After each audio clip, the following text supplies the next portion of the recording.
एक बार की बात है। एक ऊंचे पहाड़ पर एक गुरु का आश्रम था, लेकिन उनका कोई शिष्य नहीं था। जब भी उनका कोई शिष्य बनने के लिए आता, गुरु उसकी परीक्षा लेते थे और उनकी परीक्षा में अभी तक कोई भी सफल नहीं हुआ था। ऐसे ही एक युवा उस गुरु की महिमा सुनकर उनके पास शिष्य बनने की चाहत में आया और वहां पहुंचकर उसने गुरु से कहा, हे गुरुदेव, मैं बहुत दूर से आया हूं, कृपया करके मुझे अपना शिष्य स्वीकार करें। गुरु ने कहा, तुम मेरे शिष्य क्यों बनना चाहते हो? शिष्य ने कहा, मैं आपकी सेवा करना चाहता हूं गुरुदेव।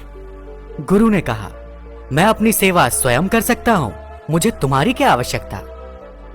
शिष्य गुरु के चरणों में गिर गया और बोला, हे गुरुदेव, मुझे अपना शिष्य बना ले, मैं आपसे ही ज्ञान प्राप्त करना चाहता हूं। गुरु ने कहा, ठीक है, लेकिन मैं अज्ञानी को अपना शिष्य बना सकता हूं, क्या तुम अज्ञानी हो?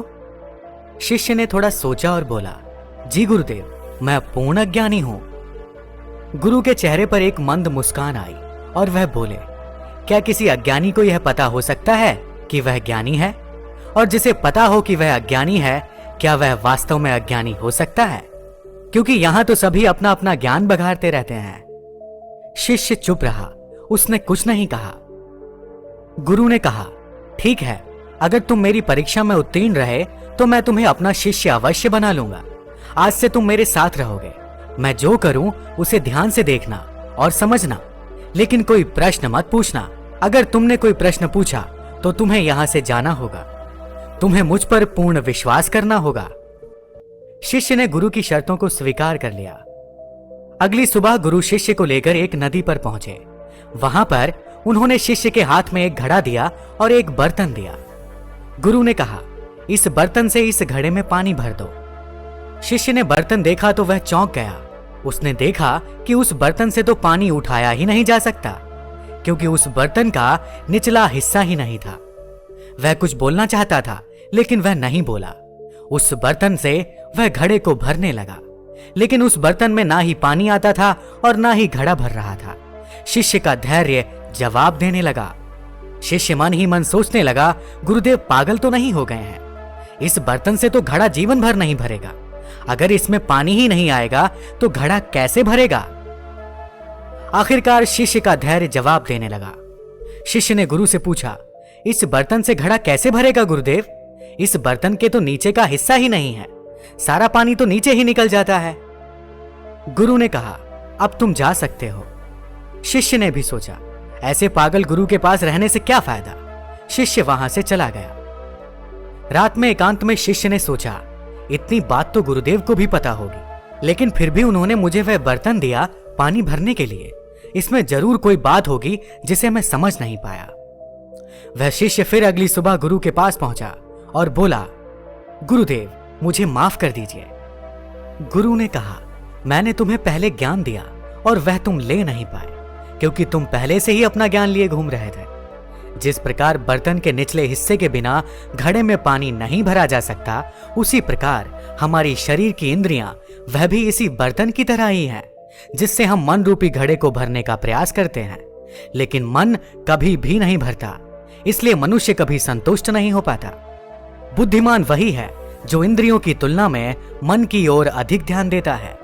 यदि मन का ध्यान नहीं रखा, केवल इंद्रिय सुख के साधन व इंद्रियों पर ही ध्यान रहा, तो तुम अवसाद में उतर जाओगे।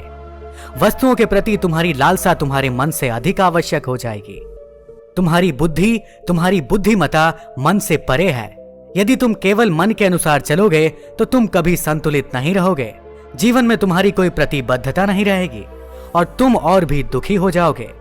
जो वस्तु मन की इस प्रवृत्ति को मिटा सकती है वह है अनुशासन। तुम्हारा मालिक तुम पर दबाव डालता है, तुम्हें इतने दिन काम करना है, सप्ताह के 5 दिन काम करना है। यदि ये दबाव ना डाले तो तुम कभी भी काम नहीं करोगे। यह बात सही है कि इंद्रियों के भोग में मन पूरा साथ देता है, और जब भोगों से विमुखता की बात आती है तब लोलुपता कम नहीं होती। अगर कोई कहे कि इंद्रियां साथ नहीं देती, तो हकीकत यह नहीं है, क्योंकि मन साथ नहीं देता। इंद्रियां अपने आप में कुछ नहीं करती, उनका उत्प्रेरक मन है। मन यदि ठीक रहे तो हमें इंद्रियों से कहीं भी कभी भी कोई दिक्कत नहीं होगी। इसलिए हमेशा अपने मन को ठीक बनाने का प्रयास करना चाहिए। दोस्तों, बुद्धि मन से अधिक जरूरी है, क्योंकि बुद्धि ज्ञान की मदद से निर्णय लेती है। जो सबसे बुद्धिमान है वे बुद्धि का अनुसरण करते हैं, मन का नहीं। शिष्य ने गुरु से क्षमा मांगी और कहा, गुरुदेव, मुझे अपना शिष्य स्वीकार करें। गुरु ने कहा, तुम में धैर्य है, इसलिए तुम दोपहर तक धैर्य पूर्वक रुके रहे। तुम में समझ है, इसलिए तुम वापस आ सके, वरना यहां से जो गया वह कभी वापस नहीं आया। तुम्हारे अंदर अपनी सोच बदलने की क्षमता है। जो अपने विचारों को बदल सकते हैं वह अपने स्वयं का निर्माण भी देख सकते हैं। मैं तुम्हें अपना शिष्य अवश्य बनाऊंगा, लेकिन अपनी कामनाएं त्याग दो, अपनी व्यक्तिगत अभिलाषा से मुक्त हो जाओ, सुख दुख से परे होकर स्वयं से संतुष्ट हो जाओ। तभी तुम्हें ना तो दुख की अग्नि जला सकेगी और ना ही सुख की वर्षा तुम्हें भिगा सकेगी।